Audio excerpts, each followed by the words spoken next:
વડોદરા શહેરના racecourse વાસવિક hall ખાતે શહેરની મહિલા આદિતિ ત્રિવેદી દ્વારા લખેલી પ્રથમ કૃતિ નંદિનીનું વિમોચન સમારોહ યોજાયો હતો। શહેરના રેસકોર્સ સ્થિત વાસવિક ઓડિટોરિયમ ખાતે લેખિક આદિતિ ત્રિવેદી દ્વારા પ્રથમ કૃતિ નંદિનીનું પુસ્તક લખવાનું જાન્યુઆરી 2024માં શરૂ કરવામાં આવ્યું હતું। મહિના બાદ આ પુસ્તક પૂર્ણ થઈ ગયું હતું। આજરોજ પ્રથમ કૃતિ નંદિનીનો વિમોચન સમારોહ યોજાયો હતો।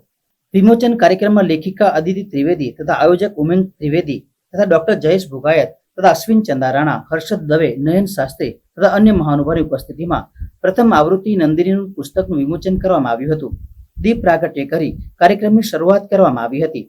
મહિલાઓ પોતે જ આત્મનિર્ભર બને તે માટે આ પુસ્તક લખાયું છે અને આ પુસ્તક લખવામાં તેમને સૌથી વધુ તેમના પતિ અને સાથે સાથે પરિવારનો પણ ઘણો સહકાર મળ્યો છે। ये बुक एक नंदिनी नामक स्त्री पे मैंने लिखी। मेरा बहुत टाइम से मन था कि मैं स्त्री के जीवन पे एक सुंदर सी वार्ता लिखूं कि वो कैसे अपने घर को चलाती है, बाहर की जवाबदारी कैसे निभाती है।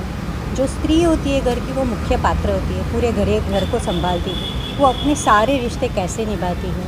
इस बुक में ये एक फैमिली वार्ता है, फैमिली स्टोरी है।